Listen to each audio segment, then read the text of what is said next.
Hey there, welcome to Broadcast to Post. I'm Jeff Sengpiehl, CTO at Keycode Media. This is the show where we interview leaders and experts in the AV, broadcast, and post-production spaces. We're giving you the inside tips to grow your media workflows and business today.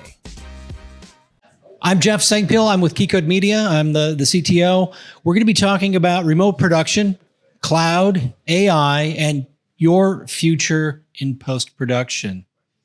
Everybody got quiet at that one. I love that. Like I said, I'm Jeff. With us, we're going to have everybody introduce themselves. Shaheen. Yep. Hello. There we go. My name is Shaheen. I'm the director of post-production at Vox Media. And we've got Shawn. Hi, I am Shawn McDaniel. I'm a content producer for instructional media at Frame.I.O, an Adobe company. And David Leopold. Hi, I'm Dave Leopold, Director of Strategic Development for Lucid Link. Awesome. And you spent a little time with the Mountain, Paramount before? Yes. Viacom then. In my past life, I was a television editor for 20 years, much of that time at Viacom. And my past life, I'm the CTO at Keycode. My past life, I was building facilities and chief engineer at various post houses around town. Also did a stint in one of these studios for a number of years. All right. Let's get started on the cloud. It's always fun to talk about that. People are saying that it's reaching maturity. It's been 3 years since we first got obsessed with cloud and remote editing because necessity was a mother and we all needed to do something to keep working. Frame.I.O, you guys were founded in 2014? Yes.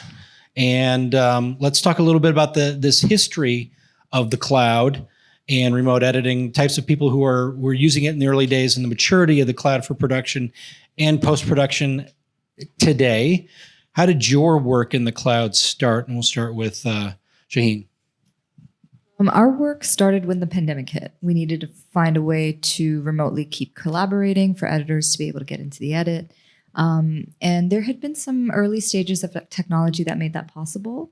And then very quickly we learned about more. Lucid Link and Adobe came along. Yeah, that was our first foray, I think. Well, David, tell us about your cloud journey.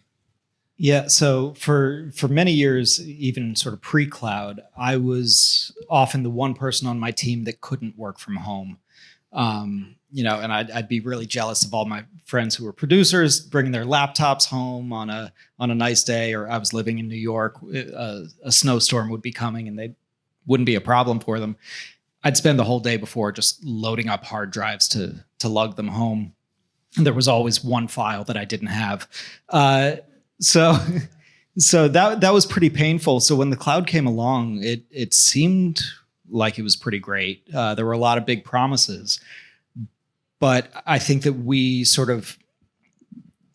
took on these inefficiencies just sort of because we had to in order to enable these workflows that we wanted. So we wanted to be able to work from home. And so we put up with slow downloads or making it hard to share things. So right before the pandemic, I was actually working on a remote editing initiative, trying to sort of get ahead of the curve and figure out how we could send editors home and let them work from there. And then the pandemic came and it went from theory to practice very, very quickly. So that's sort of how we jumped into to the cloud because, I think for many people, it was just a necessity. Daniel, your cloud transformation story. So my first experience with the cloud was actually with Frame.I.O. I was an editor at BuzzFeed, and kind of our process was our exports from Premiere, send those right up into Frame.I.O, review and approval. And this was kind of a whole new world. I mean, we knew about the cloud with, our phones, with our contacts and our photos and everything kind of syncing. But, when I first saw that at BuzzFeed and I was seeing that in a film and technology kind of world, I was pulled in immediately. That was my first experience with it. And I would say one of my first experiences was I had a number of folks that worked for me that came from AWS. So they had a cloud first thought pattern.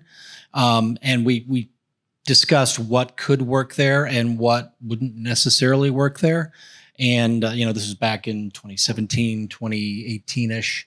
So a lot of thought discussions back then that then had to become into practice as, the pandemic set in, and began to talk to, people when I was at Key Code who needed something to continue working.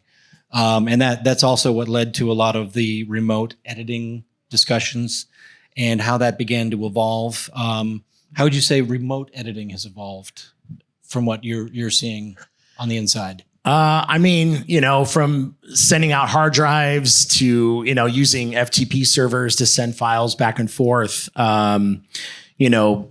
Since coming into Frame, seeing how quickly and fast you're able to send your assets up into Frame, we're really kind of opened that door up quite a bit.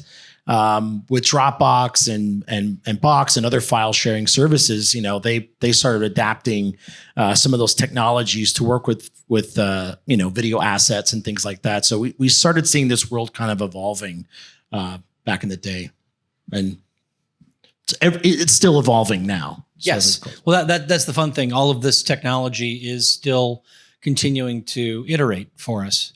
Iterate's the cloud word. Remember that. It's continuing to come along and do new and better and bigger things. How have you seen the evolution of remote editing from your original discussions and initiatives? Yeah, I think it's been a drastic change in a fairly short amount of time. I think we had sort of 5 or 6 years where people were dipping a toe into cloud, and remote editing was always on the edge of that so much had to be accomplished in just cloud technology in order for remote editing to even just begin. And since the pandemic started, again, it was that necessity. There was just such a need for business continuity above all else. And so people started playing with the technologies, mixing and matching, some of it just by the speed that technology develops. It's now become a reality where you can have an entire team in multiple locations all working at the same time on the same content. And that's just something that we could not do just a few years ago. So it's pretty amazing to me. Shaheen, have you seen the evolution take place for you and your team?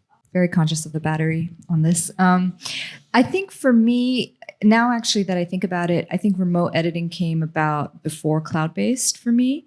When the pandemic started, I was working on a documentary for HBO, and despite us being all over the place, we already had a setup where we could jump desktop in and access the NAS, access the footage. But I think I would say 2021 that we caught up with cloud-based technology, and that kind of elevated what remote editing looked like. There was less of a lag, despite being able to access all the media at the same time as remote editors. I think, sometimes we're still reliant on the person who's leading something to be the one to execute everything. So they have to be the ones to do the export. We got to wait for them to make sure that it gets uploaded. But when the media is all living in one place, like with Lucid Link, or when everyone has access at the same time, I think our turnovers have been a lot more seamless. So working across different time zones, it's like someone's clocking out, hey, no problem, I can pick it back up and I don't have to turn anything over. I think that's the main shift that I feel like I've seen in the past few years. And that's kind of the shift that I saw there, where there's remote editing and there's cloud editing, and they're not necessarily the same exact thing. So a lot of folks did things like Jump and Z Central, or RGS as it was at the beginning of the pandemic. A lot of other folks decided to try to put systems in the cloud itself. And there's a cost associated with that. And one of the interesting things is, both Adobe and Frame are more along the lines of tools that assist people who are remote editing, meaning they've got their own systems at home. Because remote editing also could have meant, hey, grab your system, take it home, we'll send you drives. And the evolution of that kind of is where Lucid came from. We're continuing to get the drives and the review and approval. That's where, Frame fits in. And it's been an interesting evolution there.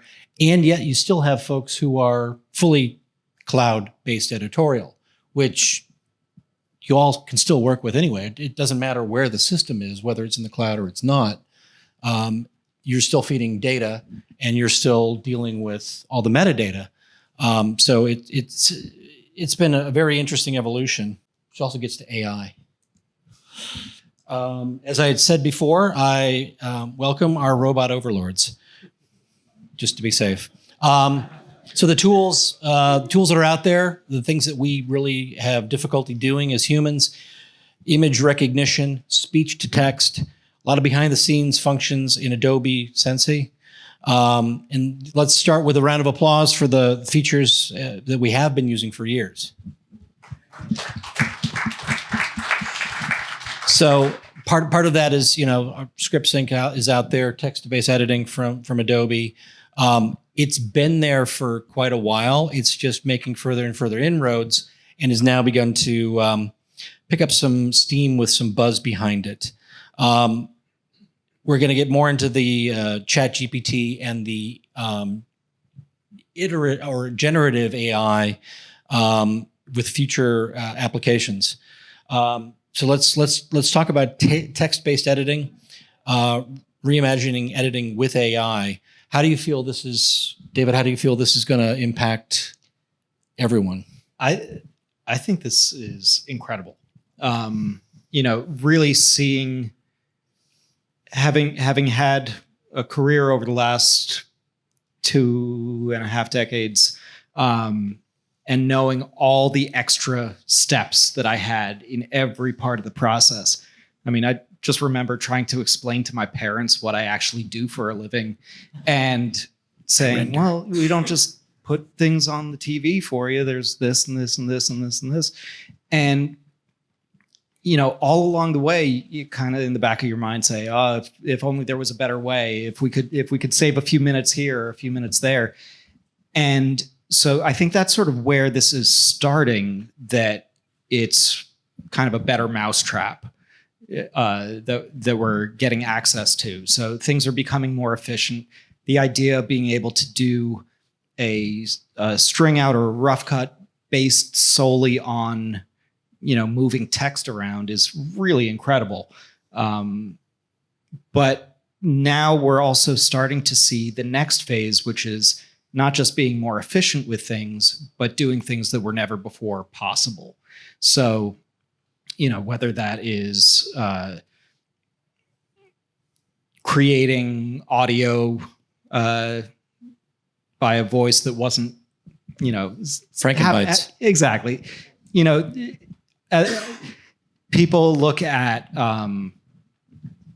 getting people to say things that weren't actually said. That's great. We can generate things, but Frankenbites are something that we used to spend so long getting the nuances of. Adobe also has Remix to be able to recut audio to the exact duration that you need. For music, using AI to do that.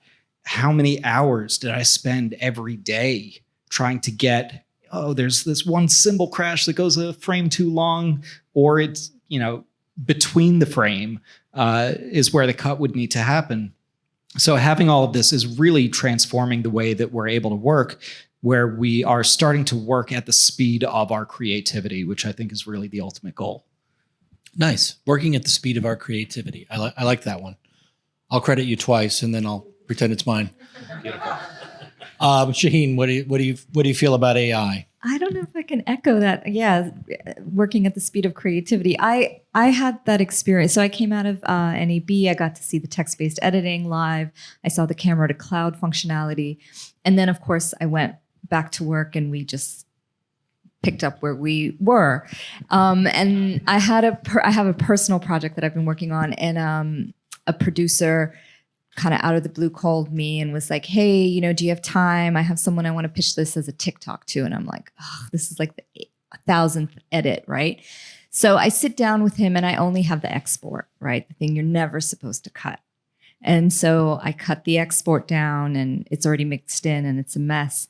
So now I come home and I'm trying to match this edit and I have an aha moment. I'm like, this is the moment for beta.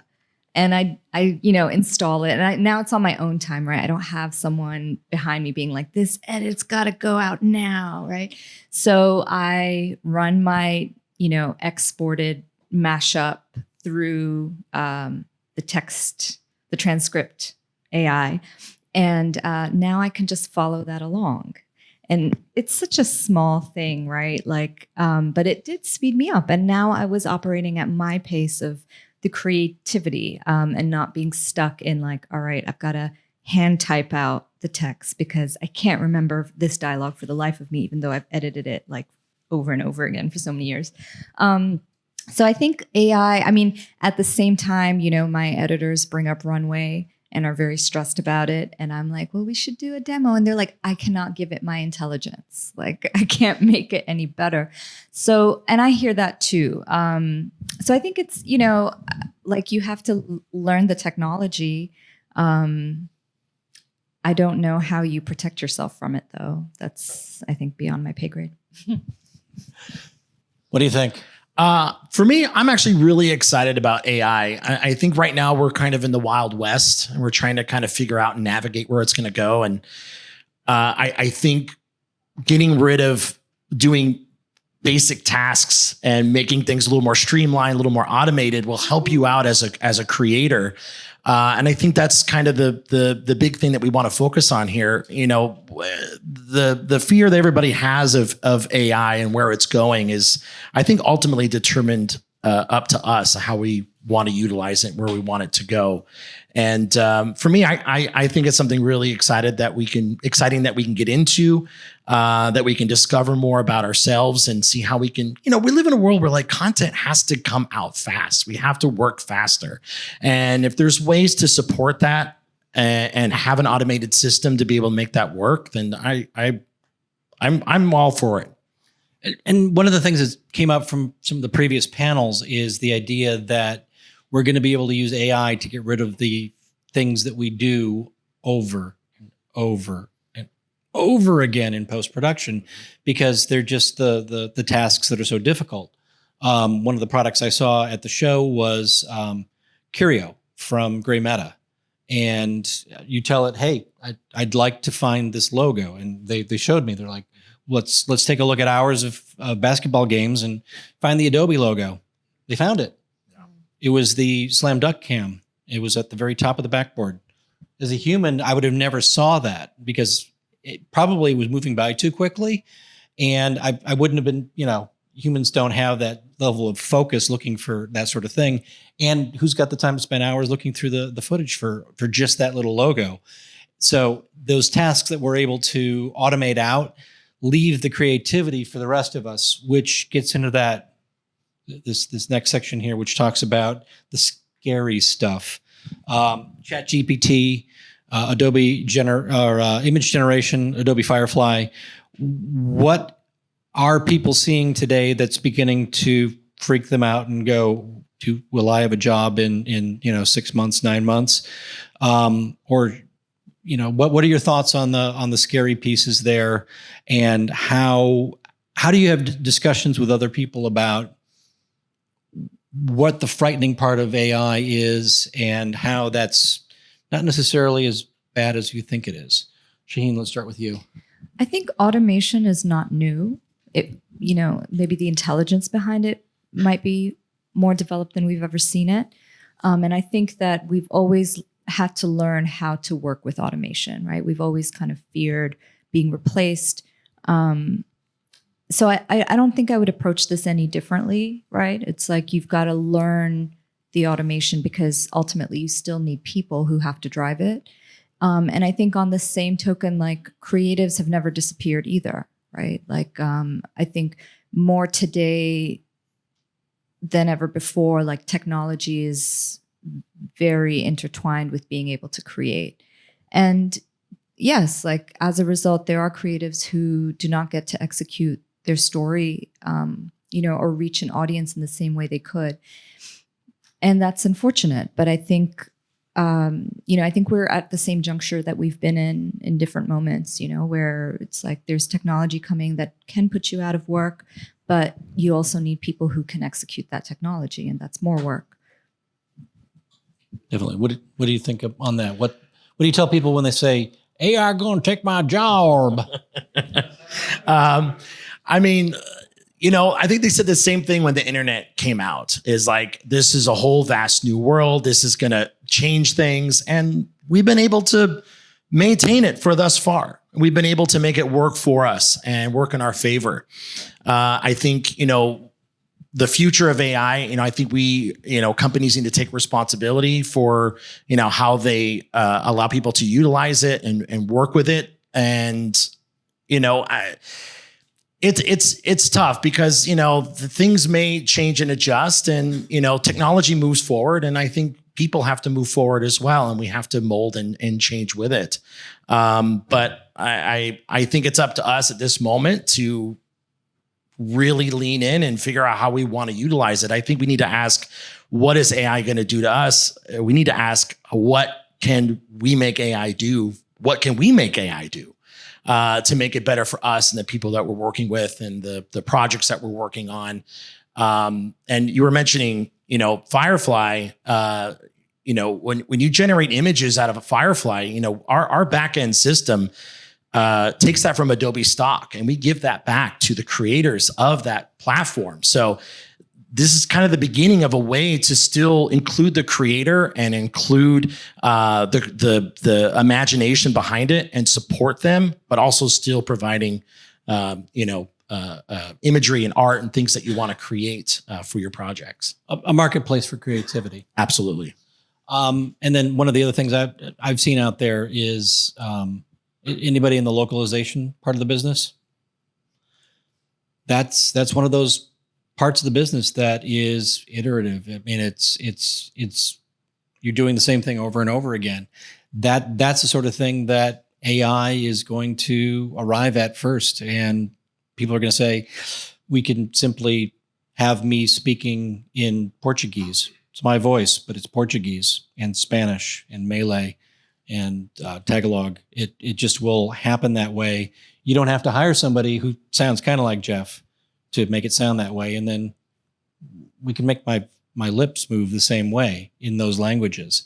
Those are the pieces that are out there. And then that'll leave the actually the more critical parts of the localization business, like, okay, is this offensive to these people in these countries because we're talking about X, Y, and Z, because it's content derivative, not just standard transcription, that sort of thing. David, what are you telling people who are fearful of the robot overlords?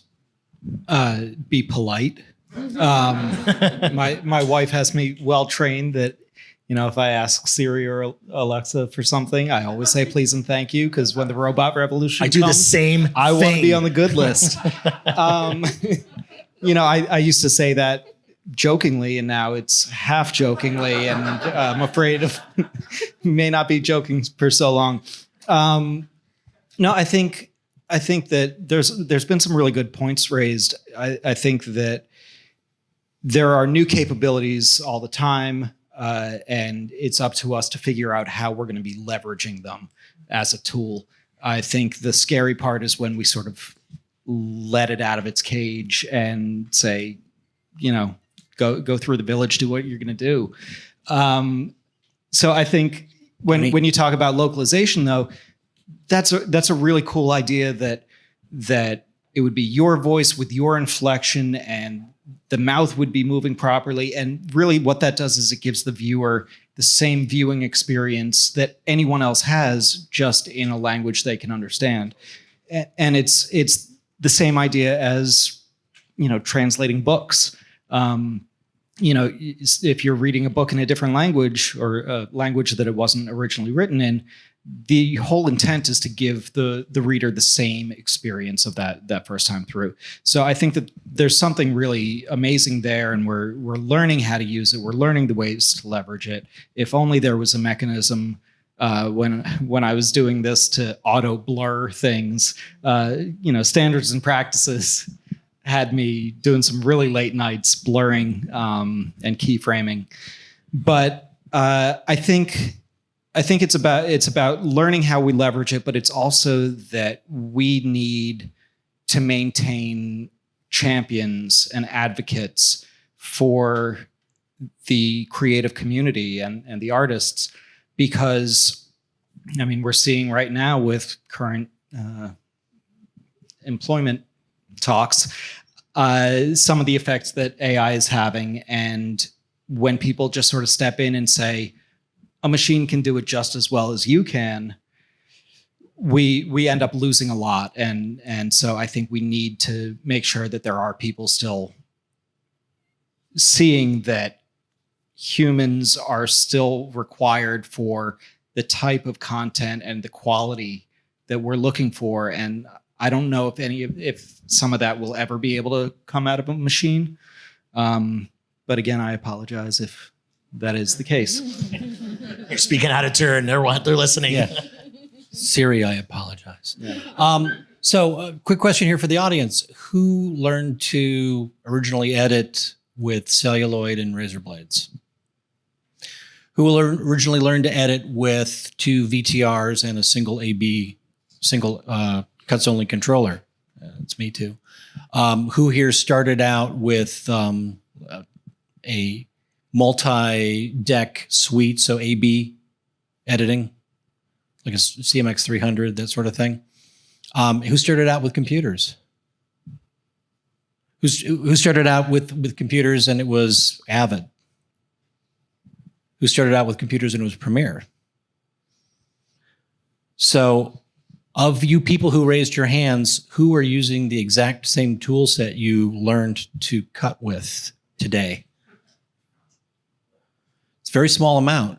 What was important about that? It was telling the story, wasn't it? That's what we learned in film and television school back in the day, what we needed to do there. So your technology has changed, and who here has immense time savings from the way they originally learned to edit using their tools today?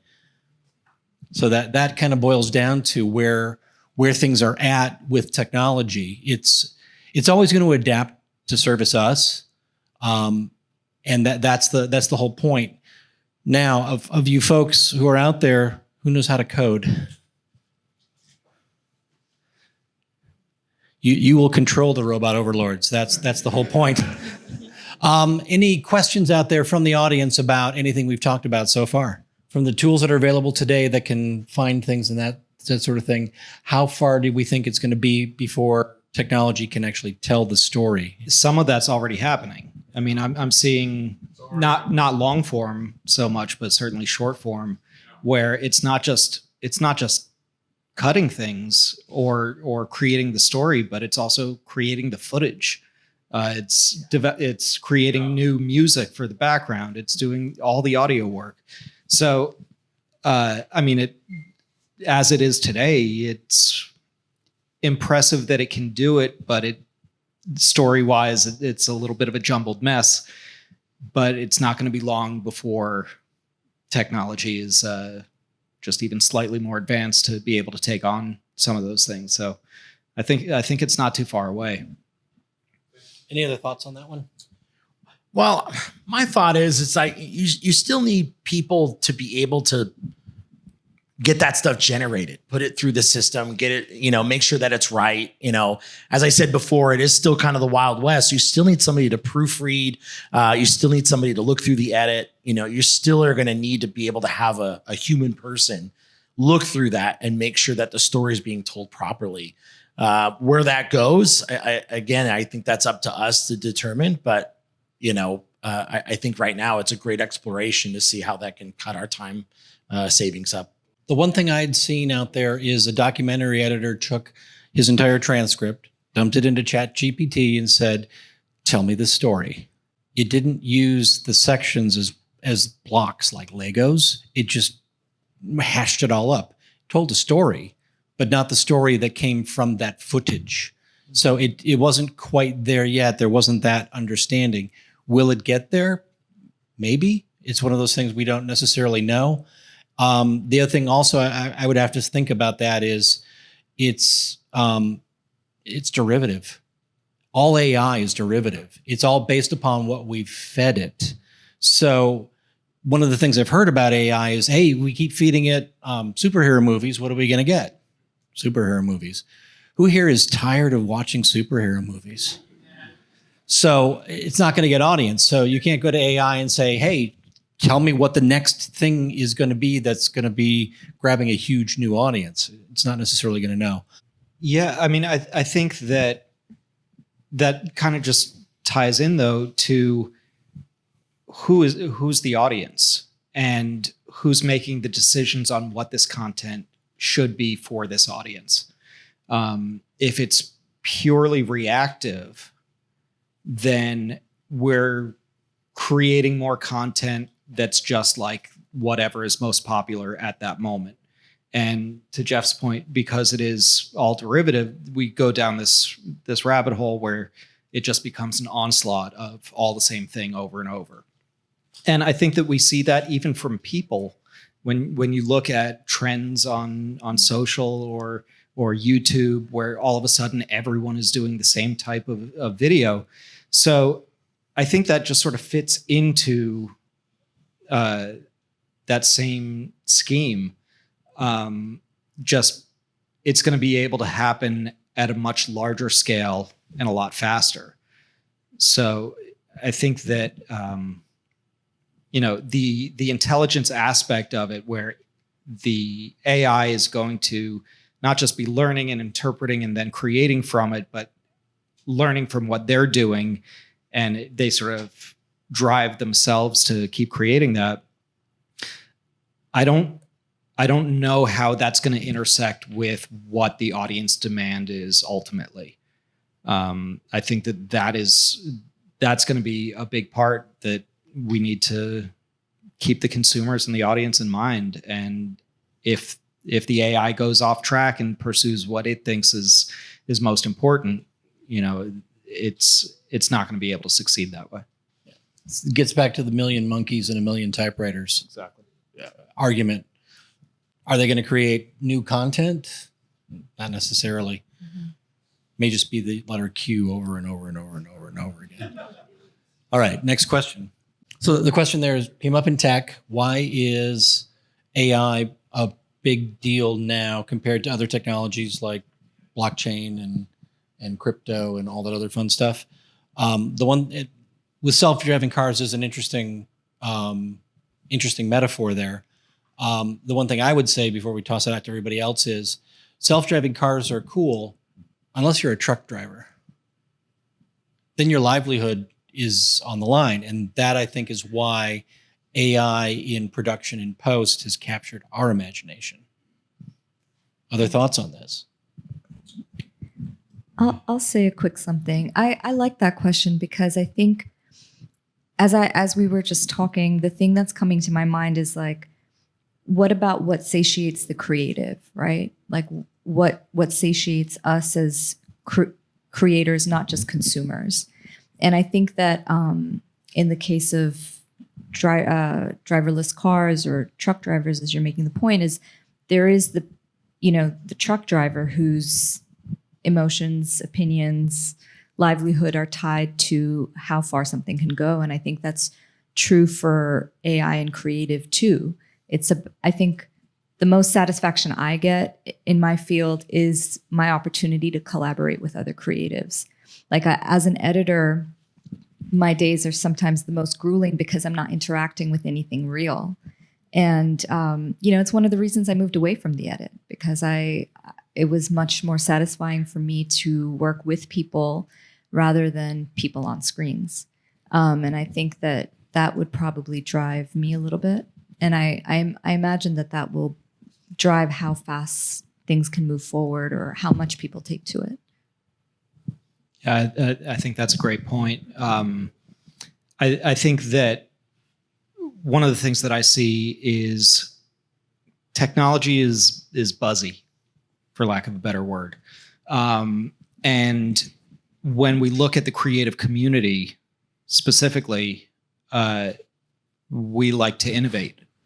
We like to figure out new ways of doing things that have never been done before. And so when you marry buzzwords and cool concepts that may not be fully proven out with people who want to just do skunkworks projects and figure out new ways to do things, you get some really interesting results, but it doesn't always work. I think of VR. I mean, the number of projects that I did between 2012 and 2015 that started with a producer who just said, oh, let's do something with VR. You know, how many of those went somewhere?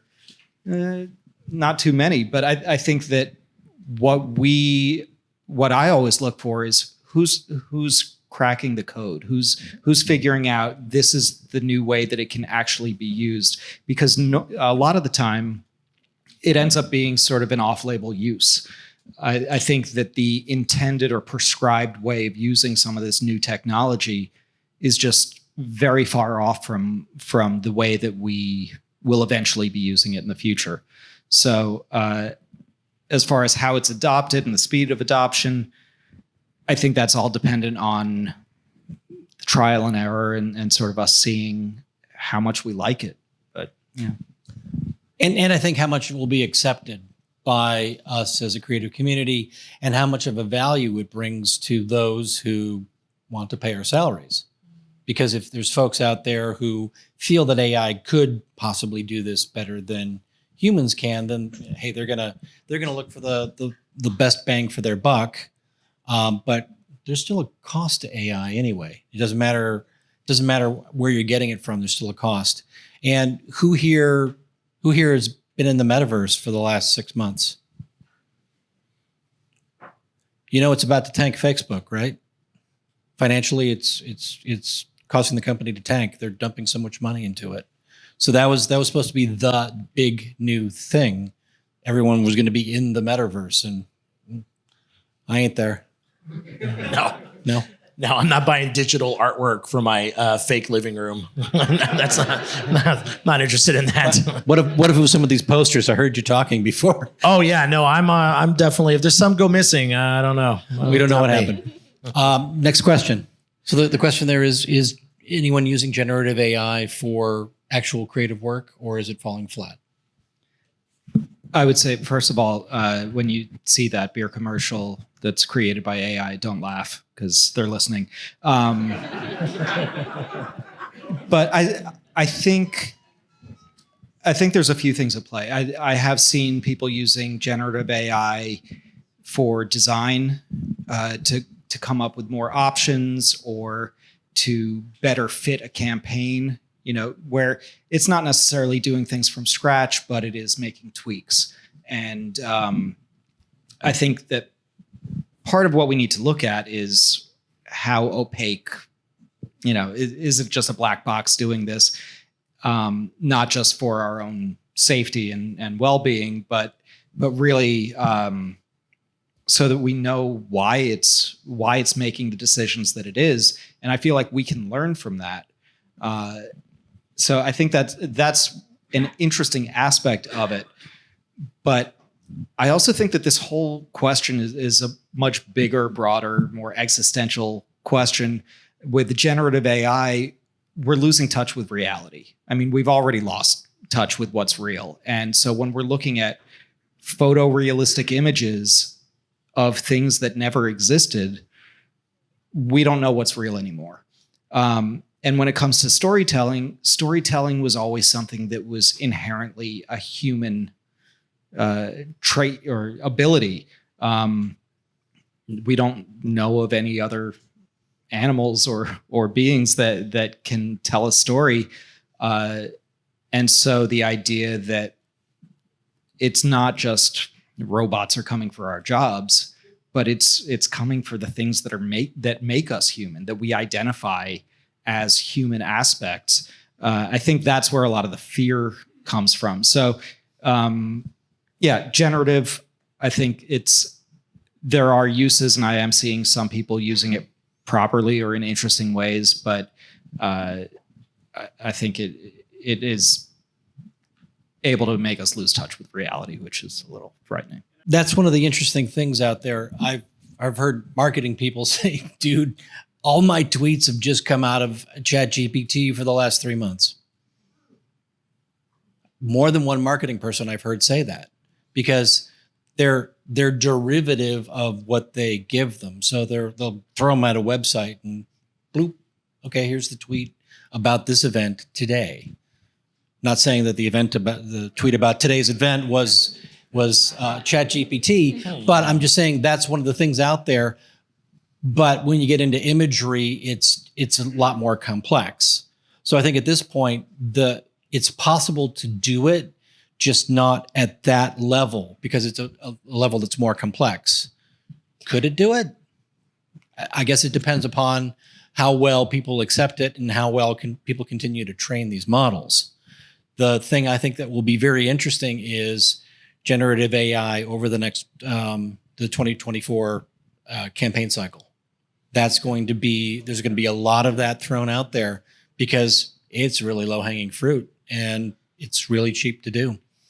The thing also I've run into out at HPA, there's a quiz that's run, and I threw the question into ChatGPT because it will search the internet a lot better than I can necessarily in Google. And I'm pretty good at Google searching. That's kind of what I do for a living. And the answers that came back were outright lies. Wow. Because it found a piece of data and then it put it in the way that it expected me to want to read it. So the answer to your question is this, as fact, and it was wrong. So the thing is, it still goes back to those models that we're giving it and how it can track along with it. Any other thoughts there? Yeah, so I learned programming through After Effects. That's how I started. I had never even made a website, and I started learning expressions. Then I learned some scripting. Next thing you know, I'm making panels and things like that. And so I've played around with ChatGPT to say, make me an After Effects script that does this or that, and it's usually broken at the start, but I can go through and read it and get it up and running. And yeah, it's really helpful. But from two things. One, from an education standpoint, if you're starting from scratch, this is technology that's just going to make you completely reliant on that technology. It's great as sort of a learning tool to help you along and guide you as you've already built a foundation. But I think if you don't have that foundation, it's just going to do it for you. And you're never actually learn. You can have ideas and have a robot do it, or AI do it for you, but you're not gaining that skill yourself. So I think that's one aspect. The other aspect is that because I didn't have a background in programming whatsoever, I mean, I really just cobbled things together on the internet and taught myself. I didn't do things the prescribed way. And sometimes it led to things just not being as efficient, or my code would look pretty messy and would be hard for people to, other people to read and fix. But I stumbled upon lots of techniques and strategies and approaches that someone who had a formal training would never have gotten to. And I think that those types of developments will be lost when we have AI saying this is the best way to do it and starts teaching everyone that is the right way to do it. So it's almost like the engineered path versus the desired path. Hey, I've made it look like this. Yeah. But everybody wants to cut across that way. Well, why didn't you build it that way? Well, that's not how I was told to build it. So that's one of those things that's out there. And I'm also hearing that After Effects may be a gateway drug. That's what I'm hearing. After Effects may be a gateway drug to programming. So just keep that in mind and use AE responsibly. And hold on. Yeah. Okay. Alexa is telling me that we're out of time, and I'd like to thank our panel for joining us today, and thank everybody here for joining us today at PostNAB. Thanks for watching Broadcast to Post. Please make sure to subscribe to the podcast to receive future episodes. Follow Keycode Media on LinkedIn, Twitter, Facebook, or Instagram to receive news on additional AV, broadcast, and post-production technology content. See you next time, folks.